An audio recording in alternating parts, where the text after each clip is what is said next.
High, welcome back to my YouTube channel. तुमचं माझ्या YouTube चॅनलवर स्वागत आहे. तर सकाळचे 10 वाजले ते आणि आता फ्रेश झाले. मी थोडा उशीरपर्यंत झोपले होते. 9 वाजता उठले. रात्री झोपायला थोडा टाईम झाला का तर म्हणजे परवा दिवशी जे काही म्हणजे माझे जे डॉक्युमेंट उरले होते, जे जमा करायचे होते, त्यासाठी काल मी मुंबईला गेले होते. मिस्टर आणि बाळ म्हणजे माझा जो मुलगा आहे तो गावाकडे गेला आहे का तर शुक्रवार म्हणजे काल त्यांचं डायलिसिस असतं. आणि प्रत्येक वेळेस ना त्यांना म्हणजे चालवून मला म्हणजे नाही का त्यांना जेव्हा प्रवास होतो आहे ना त्याच्याने त्यांना खूप त्रास होत चालला होता. म्हणून मी त्यांना काय बोलले की तुम्ही जावा, मी जाते, मी करते सगळं डॉक्युमेंटचं काम. तर आज तुमच्यासाठी सगळ्यात मोठी म्हणजे नाही का तुमच्यासाठी म्हणा किंवा माझे जे जवळचे लोक आहेत, माझी फॅमिली आहे जी म्हणजे माझ्या यूट्यूबवरचे लोक आहेत, काल गेल्या पहिल्यांदा मी हॉस्पिटलमध्ये गेले आणि जेवढे कागदपत्र होते आपले जे मला ट्रस्टमध्ये जमा करायचे होते ते ऑल कागदपत्र जमा करून मी एक म्हणजे नाही का त्याला म्हणजे आधार कार्ड, आपलं रेशन कार्ड, म्हणजे उत्पन्नाचा दाखला असे ना 2-4 डॉक्युमेंट आपले सगळे जोडून वरून आपल्याला जो येणारे खर्च 13,80,000 रुपयेचं कोटेशन त्यांनी दिलं आहे आपल्याला आणि त्यातले आपण 2 लाख भरले ते म्हणजे आपल्याला जो उरलेला खर्च आहे तो आपल्याला ट्रस्टकडनं घ्यायचा आहे. तर असं जे केलेलं होतं सगळं तर त्याचे जे आपल्याला बाकीच्या ट्रस्टमध्ये कुठल्या ट्रस्टमध्ये तुम्ही माझे व्हिडिओ बघा, तुम्हाला कळेल मी कुठल्या ट्रस्टमध्ये फॉर्म भरले. काल मी काय काम केलं तर मी तिथले सगळे फॉर्म घेतले. त्या जिथे आपल्याला फॉर्म द्यायचा आहे तिथं त्याला एक इन्स्टिमेंट म्हणतो आपण, जे कोटेशन असतं आपलं खर्चाचं अंदाजपत्र, ते अंदाजपत्र त्याला जोडून जे आपले लेटर असतात हॉस्पिटलचे ते लेटर जोडून लेटर वगैरे सगळं घेतलं. प्रत्येक म्हणजे एकूण असे 4 फॉर्म घेतले मी. कुठले घेतले, पहिला घेतला मी सिद्धिविनायक ट्रस्ट, दुसरा घेतला मी महालक्ष्मी ट्रस्ट, तिसरा घेतला मी शिर्डी ट्रस्ट आणि चौथा फॉर्म घेतला मी मुख्यमंत्री आपली सहाय्यता निधी जे असतो तो फॉर्म. असे मी 4 फॉर्म घेतले. पटकन एका झेरॉक्सच्या दुकानात गेले, प्रत्येक झेरॉक्स काढला म्हणजे आपलं ट्रान्सप्लांटची तारीख, आपली ट्रान्सप्लांटचा डिस्चार्ज, आपलं म्हणजे नाही का किती खर्च, सगळं त्यात लिहून दिलेलं जे लेटर असतं त्यात. आणि आपल्याला कधी डिस्चार्ज देणार आहेत, आपल्याला कधी ॲडमिट करणार. तुम्हाला तर मी जी तारीख सांगितलेली ती तारीख आपली फिक्स आहे. जो माझा मागचा व्हिडिओ होता तीच तारीख आपण फिक्स केली आहे ऑपरेशनसाठी. आणि सेम मी जे बोलले होते सेम तसंच झालं आहे. मी थोडंही ऑपरेशन लांबवलेलं नाही आहे. आणि हे सगळं होऊन तर असे जे आपण डॉक्युमेंट जमा केले, पहिले मी सिद्धिविनायकमध्ये डॉक्युमेंट जमा केले. परत मी तिथून पहिले मी दादरला उतरले, दादरवरनं टॅक्सी केली, सिद्धिविनायकला गेले आणि सिद्धिविनायकमधनं टॅक्सी करून मी महालक्ष्मी ट्रस्टमध्ये गेले. तिथं 2-3 डॉक्युमेंट अजून कमी पडले. तिथून मी न चप्पल घालता मी कमसे कम 1 किलोमीटर चालत जाऊन तिथं मी झेरॉक्स काढले आणि मग तिथून ते डॉक्युमेंट मी तिथं जोडले, तिथं दिले आणि तसेच डॉक्युमेंटचे अजून 3 झेरॉक्स आणले का तर परत पुढं जाऊन मला काही प्रॉब्लेम नाही आला पाहिजे.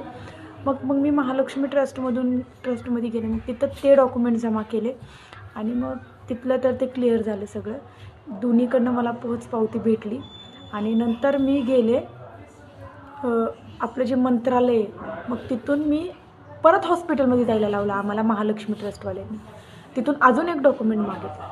परत मी परत हॉस्पिटलमध्ये गेले, परत तिथून एक डॉक्युमेंट घेतला जो मागितलेला तो महालक्ष्मी ट्रस्टमध्ये असतानाच तिथले जे मॅडम आहेत, जे रुचिता मॅडम आहेत, त्यांना कॉल केला, त्यांना सांगितलं की असं डॉक्युमेंट मागतात. मग त्या मॅडम बोलल्या तू पटकन इकडे ये, मी तुला तो डॉक्युमेंट तू येऊस्तोपर्यंत रेडी करून ठेवते. मी म्हणलं ना मी आज हे करून सगळं मला उद्या परत गावाला जायचं आहे मॅडम. तर मग तिने मला तो डॉक्युमेंट दिला, परत त्याचं झेरॉक्स काढलं, परत महालक्ष्मीमध्ये जाऊन दिलं. मग तिथून मी गेले मंत्रालयामध्ये कुठलाही प्रॉब्लेम नाही आला. म्हणजे का तर मी ते प्रॉब्लेम यूज दिला नाही, का तर मला जे डॉक्युमेंट त्यांना लावलेत ना तेच डॉक्युमेंट मी मंत्रालयाच्या फॉर्मला लावले. जो आपला मुख्यमंत्री सहाय्यता निधीचा फॉर्म आहे, जो 2 लाखाचं आपल्याला मदत भेटते, तो फॉर्म भरला आणि तिथलं ते करून म्हणजे ते सगळं करून मग आम्ही डायरेक्ट CSTला आलो. मग CSTवरनं आम्हाला 4ची गाडी भेटली, प्रगती एक्सप्रेस. त्या गाडीमध्ये बसून मी पुण्यात उतरले माझ्या मम्मीच्या इकडे यायला. असा माझा कालचा पूर्ण दिवस गेला. मी खूप पडले, पण मी ना सगळं झाल्यावर खूप खुश झाले की मी एका दिवसात हे सगळे जेवढे पण माझे पेंडिंगला काम होते ते सगळे केले. आणि तुमच्यासाठी मी एक गोष्ट परत सांगते की ऑपरेशनची डेट आपली 31 तारीख फिक्स आहे. ह्या महिन्याची 31 तारीख दुपारी 1 वाजता आपली सर्जरी होणार आहे. आणि ती सर्जरी झाली तर पुढं माझी लाईफ देवाने चांगली करावी हीच एक प्रार्थना की ती सर्जरीनंतर माझे मिस्टर बरे व्हावे. माझं तर थोडा त्रास होईल आम्हाला, पण आमचं सगळं नॉर्मल व्हावं हेच देवाचरणी प्रार्थना. काल मी महालक्ष्मी देवाच्या मंदिरामध्ये गेली, तिथंही मी हीच प्रार्थना केली की सगळं नीट होऊन आमची लाईफ परत पहिल्यासारखी व्हावी. आणि माझ्या मिस्टरांना 3 दिवस आधी ॲडमिट करायचं आहे. मग सगळं झालं. 28 तारखेला सकाळी 8 वाजता त्यांना ॲडमिट करायचं आहे आणि मला ऑपरेशनच्या 1 दिवस ॲडमिट आधी करायचं आहे. म्हणजे मी 30 तारखेला सकाळी 8 वाजता ॲडमिट व्हायचं आहे मला. मी ॲडमिशन फॉर्म हे सगळे भरून आले आणि सोबत घेऊन आले का तर मी जेव्हा मिस्टर जाणार त्यांच्यासोबत तो फॉर्म का द्यायचा आहे मला, का तर मला आपला एक मोठा प्रॉब्लेम झाला आहे की जे रूमची जी आपण बघितलेली त्याचा प्रॉब्लेम पण काय म्हणते ते डोनरला आम्ही रूम देणार नाही. आम्ही तेव्हा पेशंट येईल तेव्हाच रूम देणार आहे. मग त्याच्यामुळं मला जरा रूमचं पण बघावं लागेल. तिथं पण मी रिक्वेस्ट करते की आमचं इथं कुणी नाही आहे, आम्हाला जरा नाही का प्रॉब्लेममध्ये आम्ही, तर तुम्ही जर देऊ शकत असला तर द्या. तिथं पण माझी रिक्वेस्ट चालू आहे. पण माझी इथं पण म्हणजे मी रूम बघणार आहे का तर परत जर मला डिस्चार्ज दिला तर आपण कुठं जायचं, लहान बाळ आहे आपलं, कुठं घेऊन जायचं सगळ्यांना. असं आपली पूर्ण सोय केली आणि आपलं ॲडमिशन फॉर्म पण भरले ते. माझ्या आयुष्यातलं सगळ्यात मोठं ऑपरेशन राहिलं आहे. ह्याच्याने खूप त्रास होईल पण तरी पण झोका दे तू काळू तिला झोका दे. ए बाळ वैशू उठली बघ चिऊ, तिला झोका दे, तिला झोका दे, झोका दे. बाळ उठलं म्हणतं, रडायला लागली, थोडीशी कुई करते, झोपली ती. आणि असं आपलं आयुष्य चाललं आहे. आणि मला ना म्हणजे मी फ्रेश आहे का तर जास्त टेन्शन घेतलं तर आपला बीपीचा काय वेडी मिळेल, म्हणजे आपलं ऑपरेशन नाही त्याच्यामुळेच.